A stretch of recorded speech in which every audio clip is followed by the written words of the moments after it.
It's the start of summer in Tasmania. Australia's island state is about to host the Swisse Mark Webber Tasmania Challenge, a 5-day multi-sport race in which the 44 teams of 2 will travel the island's stunning landscape. They've come from nations all around the world, including the UK, Italy, France, South Africa, Singapore and Brazil, just to compete in what has become the planet's premier multi-sport event. And it's unlikely any sportsman or woman here has travelled more of the planet this season than the man who inspired the first running of the event in 2003, F1 driver Mark Webber himself. Over the years, the event has raised vital funds for charities all across Australia.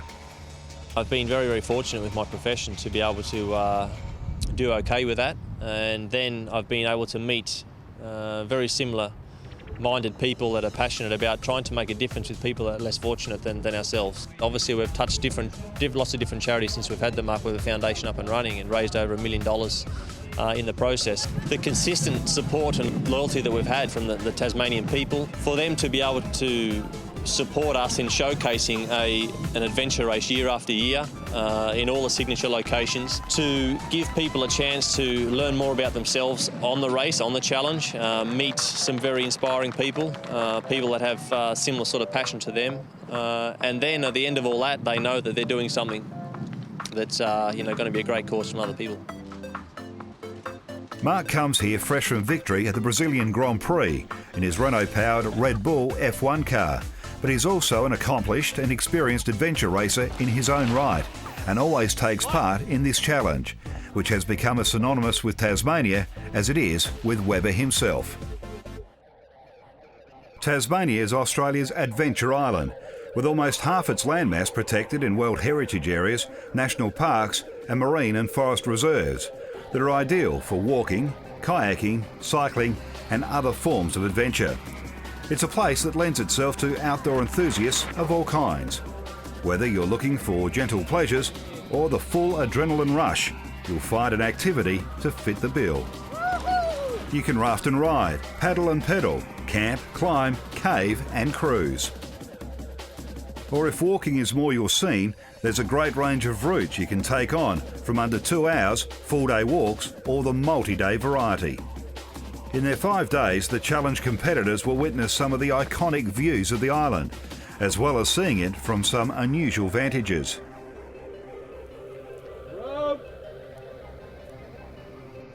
They'll run, bike and kayak to hidden secrets well off the tourist path in up to 350 kilometres of racing, and only visit a sample of what the island has to offer, as they travel from the Freycinet National Park back to the finish here in Hobart.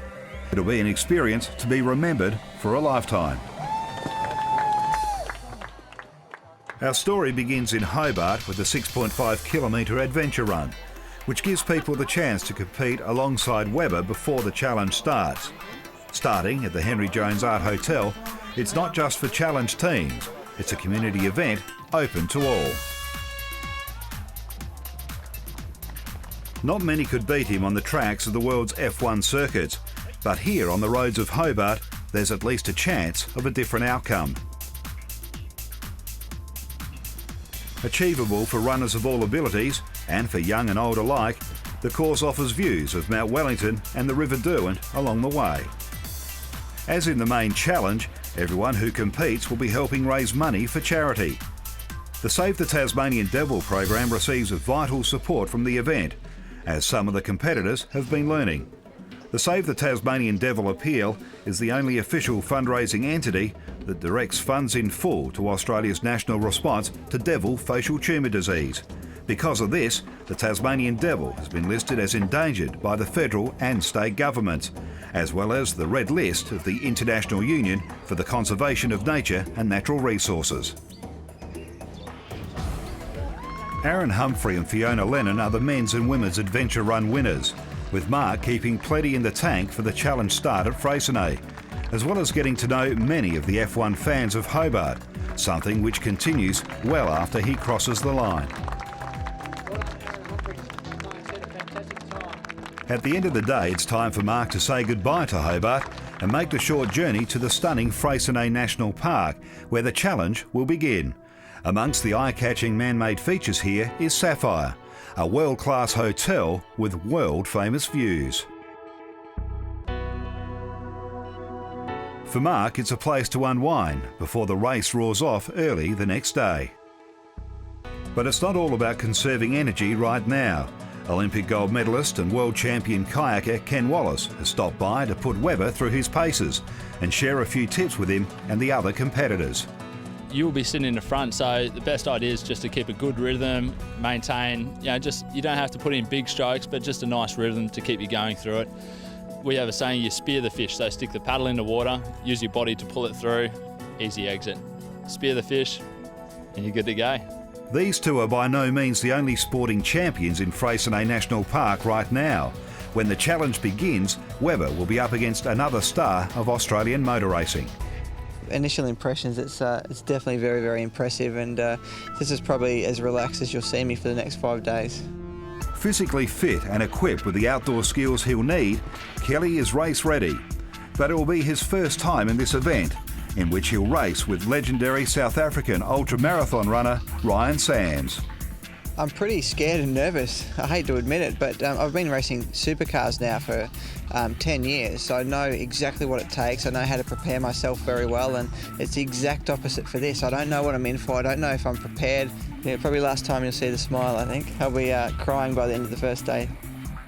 One thing he'll be in for is a dunking in the Huon River, as well as some drier and happier moments that he or the other racers won't forget for a long time. Join us after the break as they begin the 5-day race back to Hobart.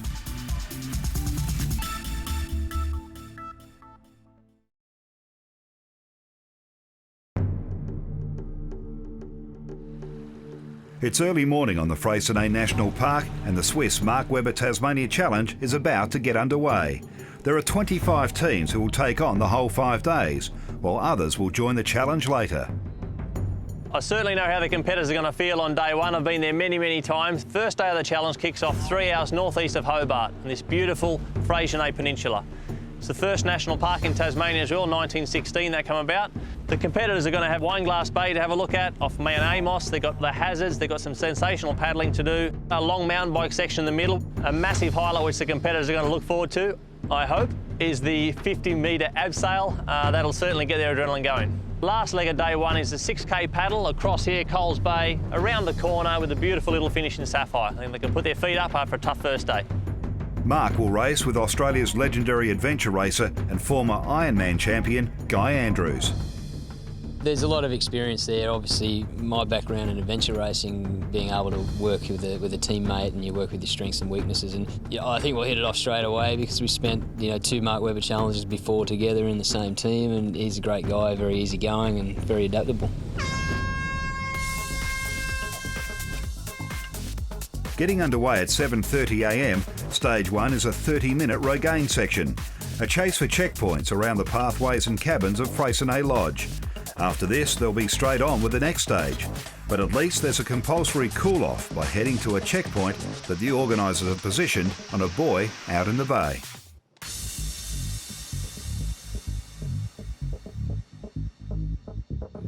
There's no hesitation from the top teams, and Guy takes the plunge for Team Tasmania. They're in second place here, behind the French pair, Renault-Garmin. Mark hauls Guy out, and it's straight to the kayaks on Richardson's Beach. Australia's best multi-sport racers are here, so the racing is fast and furious as they begin the 9-kilometre Pure Tasmania kayak stage across Coles Bay to Swanwick. You don't have to be elite to take part. A love of the outdoors and taste for adventure is enough. With the hazards a constant backdrop, there's plenty to enjoy here.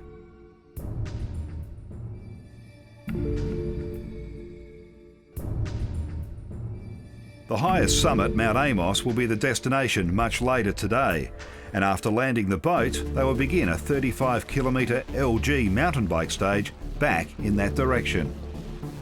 At the transition, the Australian-based teams are taking control. Ironhouse, featuring Tasmanians Mark Paget and Mark Hinder, and the mixed pair of Team Pure Tasmania, featuring Challenge veterans Jared Kohler and Emma Whitenow.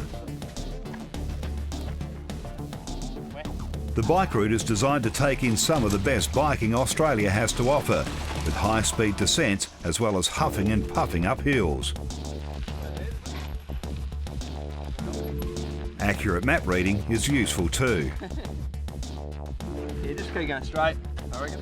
One competitor who should avoid this kind of mistake today is former Freycinet resident Mark Paget, who with Hobart and Mark Hinder makes up Team Ironhouse. Hinder will be happy to let the local lead the way, but Paget's backyard is a confusing one at times, even for him.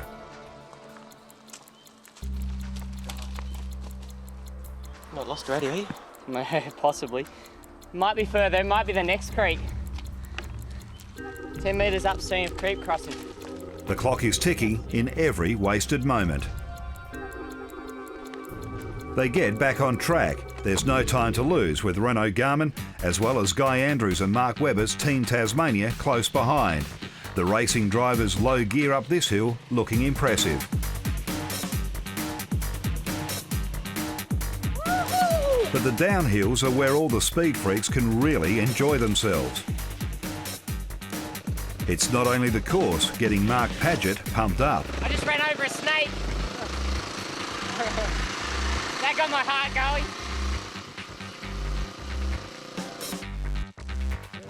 The snake slithers off unharmed, which is more than we can say for some of the competitors at the end of the ride. You have to offer some to the trail gods. You have to offer some skin to the trail. But the high drama of the day is still to come. A tough climb to the top of Mount Amos and a spectacular descent. Renault Garmin are loving the views en route to the summit. Thanks for this. It's so beautiful. Another European team are just behind and looking more in need of a pit stop. Representing the sole tyre supplier to Formula One, Team Pirelli have come all the way from Italy to take part in a race with many motorsport connections. After the transition from bike to run, V8 supercar driver Rick Kelly, adventure racing for Team Red Bull, seems to have a case of jelly legs.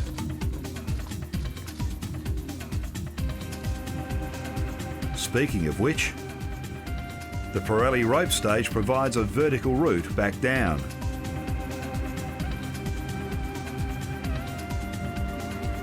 The effort of the climb pays off, with views over world-famous Wineglass Bay to enjoy before the descent. Well worth it, mate. What a view. Well worth it. Well done, buddy. Here you go.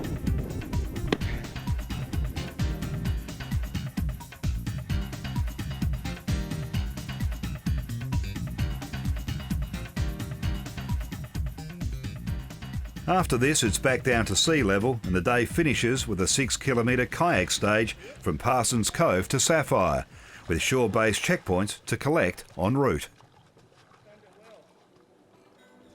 The scenery and the sense of achievement are massive, but it's a race, and they have to avoid being distracted by that or the wildlife.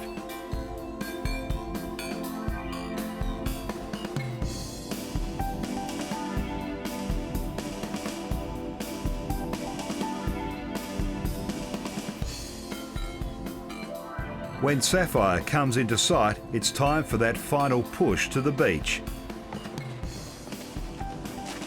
And then the finish. Team Ironhouse, despite the snake and their somewhat snaking route, crossed the line first.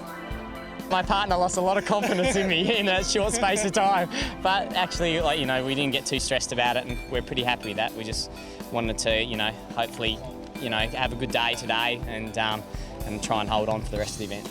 They're 9 minutes ahead of the mixed team, Pure Tasmania. Mark and Guy are in third place, with Renault Garmin fading at the end, leaving the French out of a podium place at the moment. It's been Australia's day.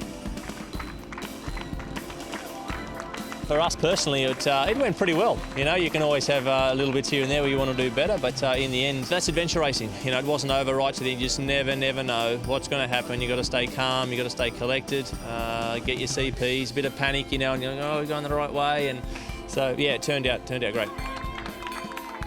Challenge veteran David Moffat is racing with his friend Lindy Hayward on her first adventure race. Exhilarating. I'm useless on the navigation, but it was fun doing the abseiling. Day one's Renault moment, fun to do and fun to watch too, was without doubt the stunning abseil from the heights of Mount Amos. And there's plenty more to come on day two of the Swisse Mark Webber Tasmania Challenge, starting with a dramatic race to the shore as we take on the majestic coastline of the Tasman Peninsula.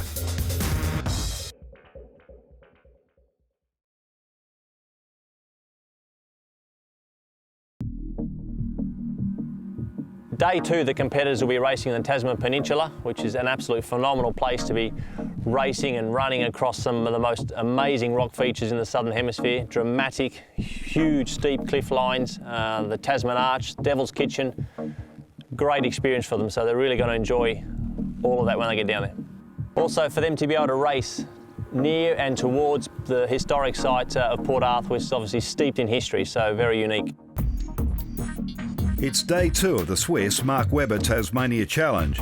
The teams are not even racing yet, but the journey to the start line is itself unforgettable as the teams power down the world-famous coastline of the Tasman Peninsula, past landscapes such as the Tasman Arch and Devil's Kitchen.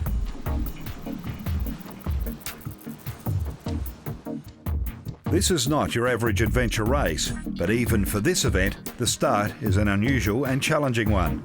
The team's kayaks lie on the shores of Fortescue Bay, but the speedboats won't go all the way there.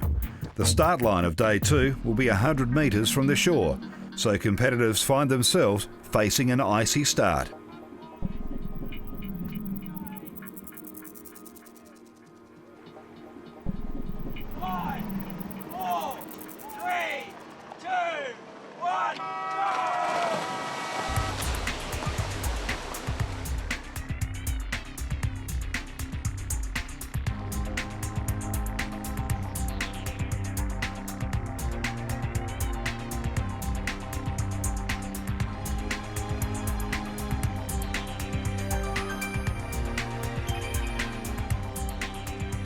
Fast swimming team Pure Tasmania, Jared Kohler and Emma Whitenow are first away. Mark Paget's team Ironhouse know they're in a race. Mark Webber won't be competing in the challenge from today. He has F1 commitments to fulfil. But with triathlete Darren Clark stepping into partner Guy Andrews for the rest of the race, Team Tasmania are in a good position to build on their third place.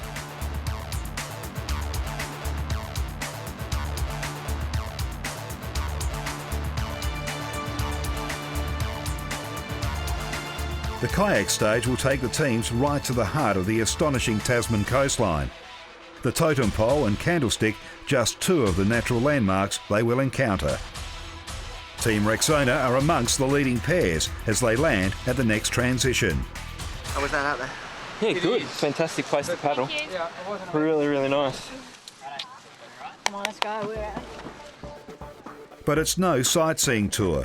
Freycinet are working hard on the 17-kilometre run stage that follows, and it's a baptism of fire for Team Tasmania's Darren Clark on his first day.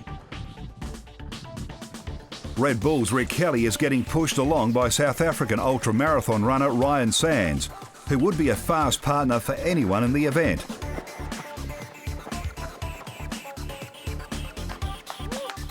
Kelly's making good use of the Red Bull performance zones in every transition, as is everyone else, before the 17-kilometre LG mountain bike leg to the Port Arthur historic site.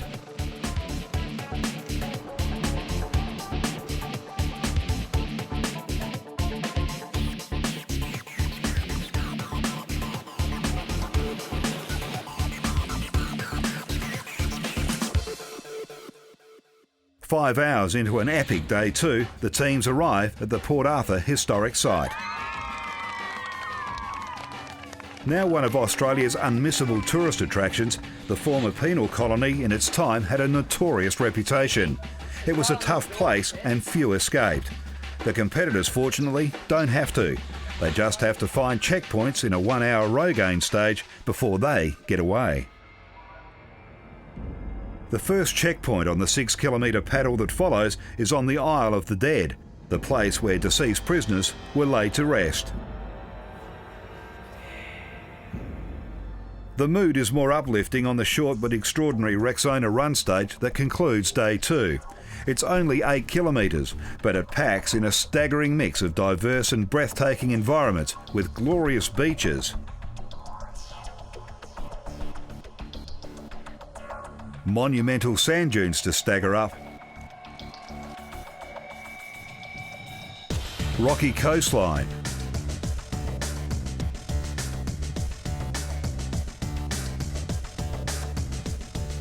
and dense bush where we catch Phil Sargent and Tony Spinks fighting their way through. They're racing for Europcar, the official hire car sponsor of the Swisse Mark Webber Tasmania Challenge. Ironhouse have had a faultless day today and are first over the line. That was a tough day. That was 7.5 hours. Yeah, we even said after 5 hours, we knew that we had still at least 2.5 hours to go. And we both looked at each other and thought, oh, that's a long time. So it's really challenging. Day 2's Renault moment was all those hours ago as the teams leapt into the ocean and gave us this photo opportunity. A memorable beginning to the second day of the Swisse Mark Webber Tasmania Challenge.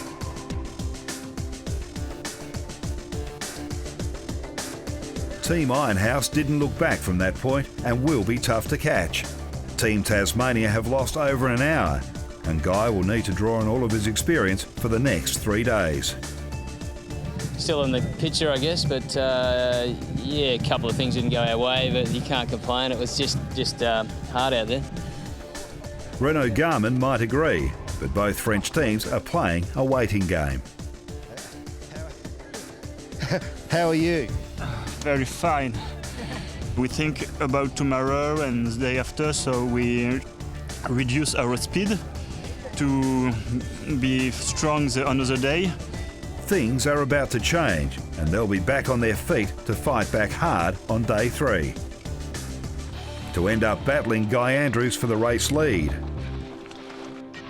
leaving Mark Paget in deep water. Join us after the break.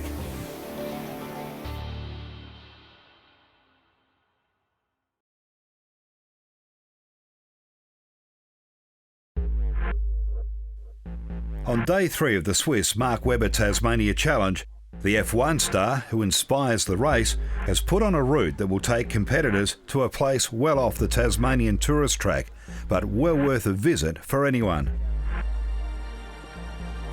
Day 3 sensational down to Bruny Island. It's only an hour from Hobart, but it's really rugged, wild, a lot of muddy trails, so lots of different challenges and very, very different from days 1 and 2. It all begins with a paddle section just to reach the island. There is a ferry, but not for the use of the racers today. AFL legend Glenn Archer joins the action from here, along with those competing in the Ambassador Cup, which gives competitors the chance to take on just the last 3 days of the challenge. Archer's competitive days may be over. Not so for the boys of Ironhouse, who are beginning to get a grip on the competition.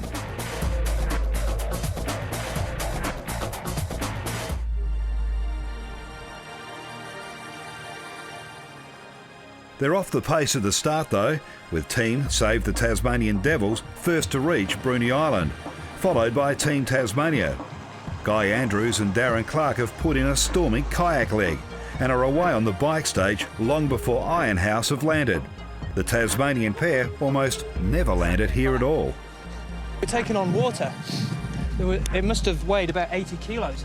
We could hardly lift the thing to turn it over to get rid of the water. So we had to paddle to shore and empty it. It was just lucky we were only 200 metres from the point there. Otherwise, we would have been in serious trouble. Meanwhile, the rest of the top teams are flying across Bruny Island on the LG mountain bike stage.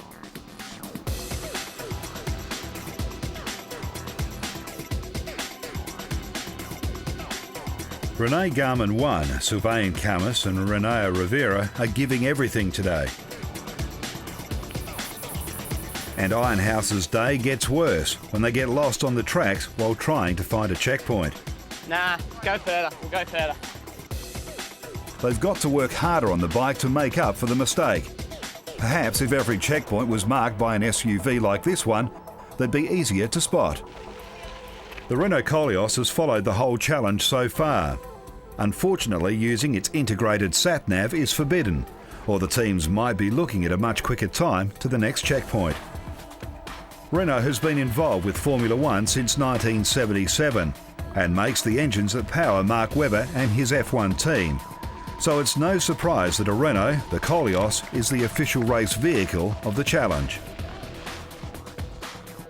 While it might not look much like the Renault Mark drives around the racetrack, the new Koleos is much better suited to Tassie's rough terrain. It's safe to say the exhausted racers would appreciate a lift over the neck, joining North Bruny to the south of the island. But there's a short detour before they can make the same trip. The viewpoint above the penguin nesting ground at Adventure Bay is a spectacular way to see this famous Tasmanian landmark, and a checkpoint forces teams to drop their bikes and run to the top. The great views are some consolation for Team Ironhouse, who have lost their lead in the race.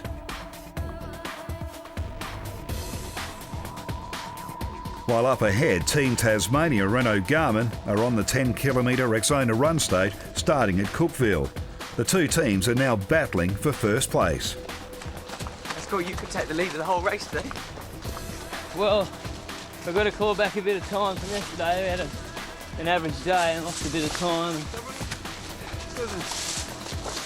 And they're the guys we're trying to catch up to.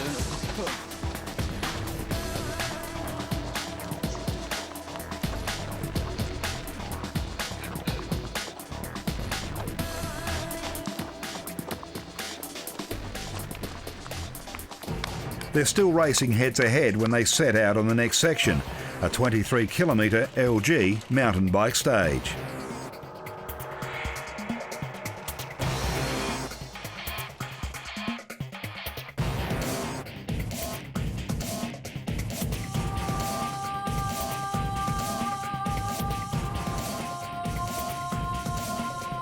Team Tasmania and Renault Garmin have been racing hard all day, but when they reach the channel that joins Cloudy Bay to Cloudy Bay Lagoon, their progress comes to a sudden halt.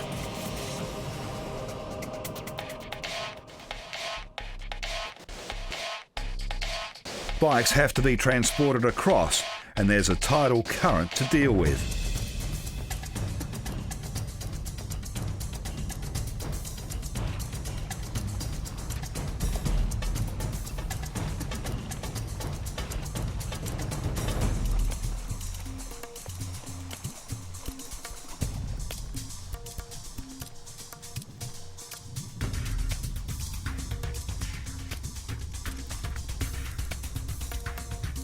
With all this to come, no wonder Paget is so frantic to make up time.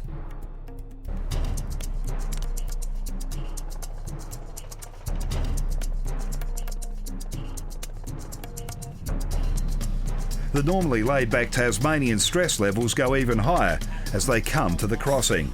So have we lost much time? Yeah, we've had a really bad day. So start high and just swim as hard as you can across to those rocks. What about you with the boat? Yeah, you're going to swim with me, you clown. So.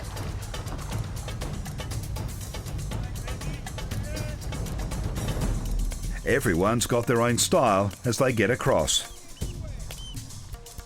Some almost losing their cargo.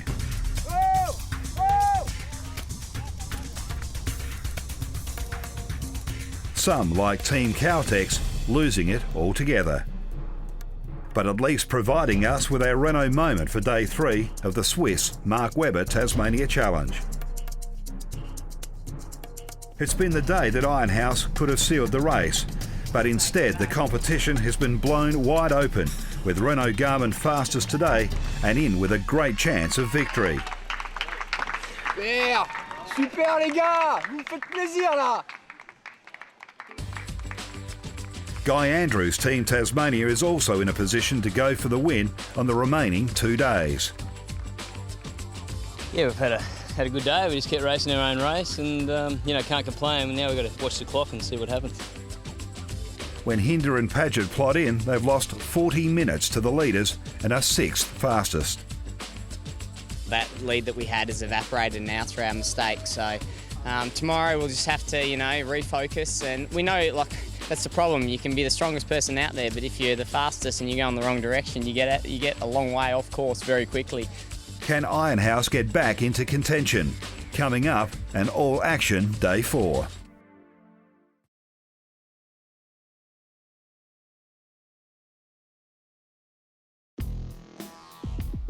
Day 4 of the challenge will take the competitors about 90 minutes west of Hobart. A different feel to the first 3 days. You're going to have, we're going inland to the Harts Mountains, which is, heavy forest, rivers, ravines, very, very different. So they have got a bit of water work to do, but not as much as the previous 3 days, but a great feel for them to be able to go inland and experience some of the other parts of the state. The competitors are going to experience the highest altitude they've been to on the challenge, a real alpine feel with it on the Tahoon Airwalk. They're going to experience also a phenomenal mountain bike descent, probably the steepest descent of the race, so they need to be super concentrated on that because they can come unstuck. But also they've got another adrenaline sort of section to look forward to that, the white water, which will be great for them to experience, a bit more moving water in the boats and, finish the day off in a really sensational fashion. They're not far from Hobart now, where tomorrow's final stage of the Swisse Mark Webber Tasmania Challenge will take place. But if the competitors are beginning to think they're on the home straight, they need to put that thought aside. Just 400 metres into the 12-kilometre Rexona run stage that starts the day, the track runs out, and it's a bush bash for the first part of the journey to Harts Peak.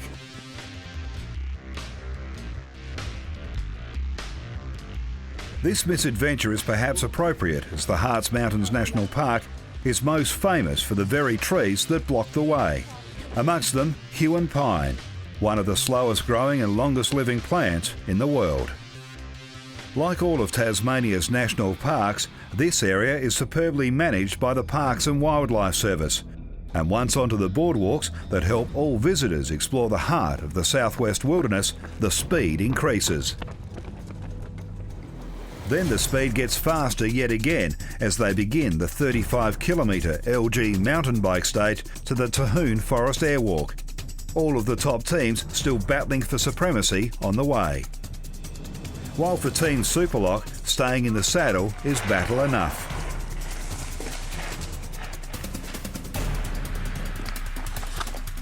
Second one, mate. What's to your left, James? No. Not Sorry, mate.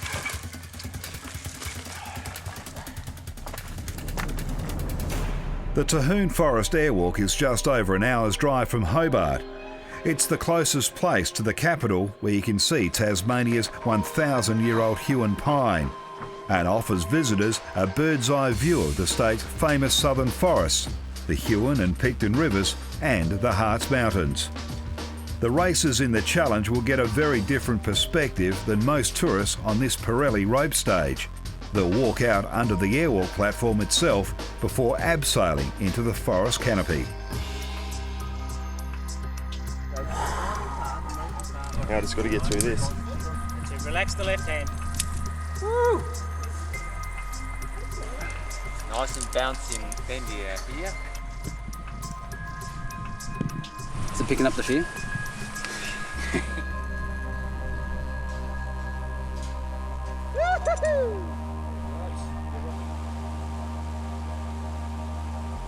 The day finishes with a 15-kilometre Pure Tasmania kayak stage down the Huon River to Judbury. And with rapids to overcome, the day's action is certainly not done yet.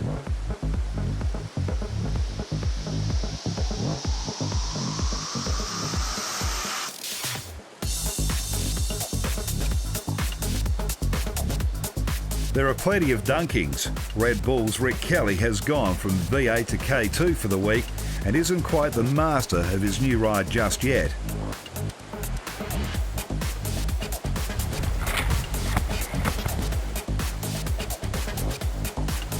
But when all is said and done, at least he still has the boat.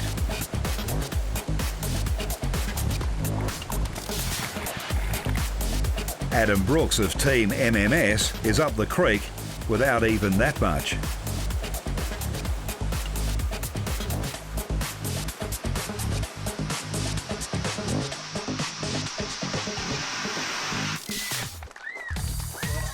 With no navigational mistakes, Team Ironhouse are the first to finish and have built a 43-minute lead, which they'll take into the final few hours of racing in Hobart tomorrow.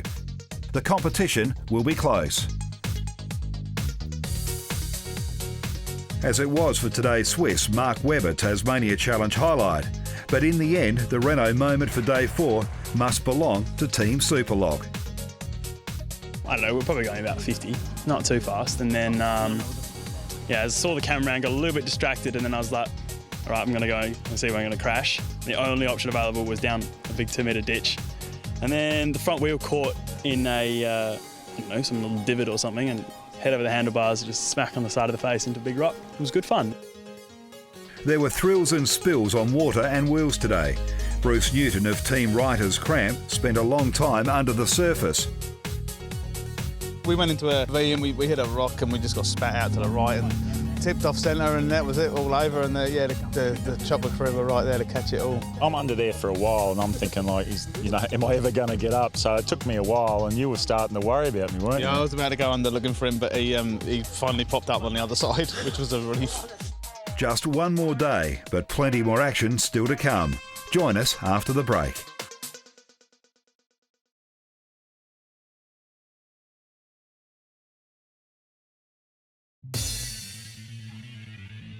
The Swiss Mark Webber Tasmania Challenge returns to Hobart after 4 days of competition. Starting at the Henry Jones Art Hotel, the final day will have 6 hours of racing and is a high-speed tour of Tasmania's capital city.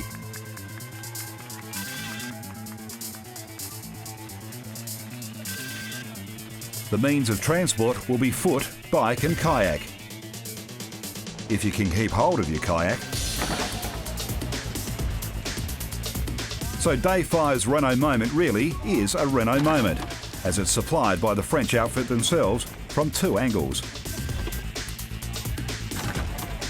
Some pride is lost, but crucially not the boat. And with only the socks getting wet, they stay mostly dry for the final stage of the challenge.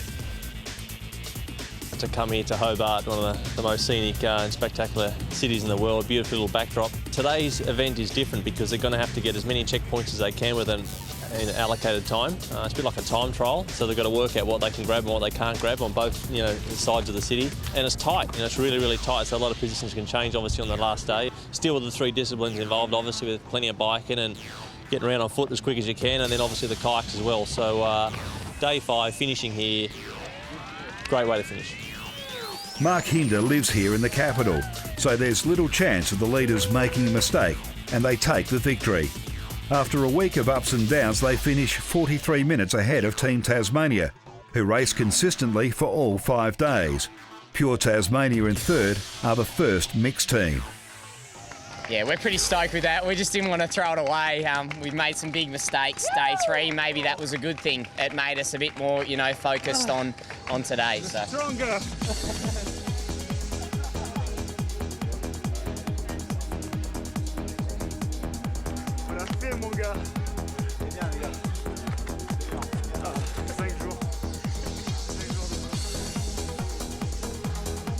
It's a wonderful race. We have done 5 days of adventure race, real adventure racing. The organizers have done a wonderful race and used all the best landscape of the Tasmania.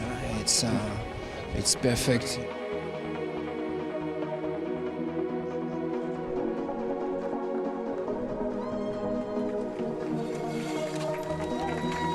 It's amazing just meeting some of the people that we've met here, like just mixing with them, and like normally we're just hanging out with adventure racers, like smelly old adventure racers, but this, you're just mixing with everyone and chatting to other people, and they're just, some of their backgrounds and jobs they do, it's just completely different to what we do.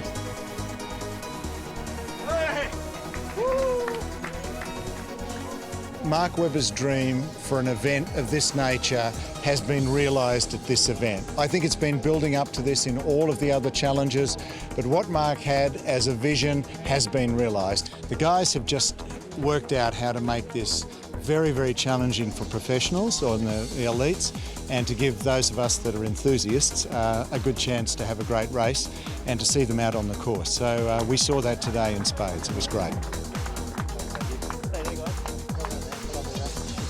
These shoes, they've been on, I don't know, sandstone, grass, gravel, through rivers, through oceans. It's been amazing, the scenery we've seen from the beaches. Beautiful place, beautiful place. Is this something you'll ever forget?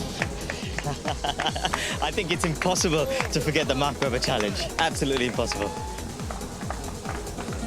No, it's fantastic. It's always a great challenge. I'm sure there's going to be one day when I won't be able to do it, so I'll keep doing it, especially when Mark obviously supports it so well, and it's a great charity event as well, so it's an easy one for me to keep turning up to. I've never been to Tasmania, and to see it and discover it in a way like this, it's different, but it's beautiful. Very tough.